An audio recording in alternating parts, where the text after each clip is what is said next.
তোমাকে আমার ভারী ভালো লেগেছে। হ্যাঁ গো, তুমি কি এখানে থাকবে কয়েকদিন এখন? যদি না তোমরা তাড়িয়ে দাও।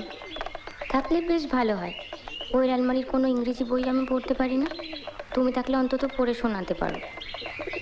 আচ্ছা, এই যে বললে বিহারীবাবুর সঙ্গে তোমার বিয়ের কথা হয়েছিল, হ্যাঁ। সেটা হয়নি বলে তোমার কোনো আফসোস হয়নি? ও মা, আফসোস হবে কেন? ভগবান যা করেন মঙ্গলের জন্য। তাই বুঝি? এই যে বছর না ঘুরতেই বিধবা হলাম, সেটাও মঙ্গলের জন্য? সত্যি। কেন যে অত ইংরেজি পড়তে গেলে তুমি? আবার ভাবো, তাহলে তো তুমি বরের কাছেই অন্য জায়গায় থাকতে, এখানে আসতেও না, আমাদের দেখাও হতো না। বা আমি এখানে থাকতাম, তুমি অন্য জায়গায় থাকতে। বা তা কেমন করে হবে? তোমার শাশুড়ি তোমার বরের সঙ্গে প্রথমে আমার সম্বন্ধ করেছিলেন, জানো? তাই বুঝি? তা হলো না কেন? ওই যে বললি, ঈশ্বর যা করেন মঙ্গলের জন্য।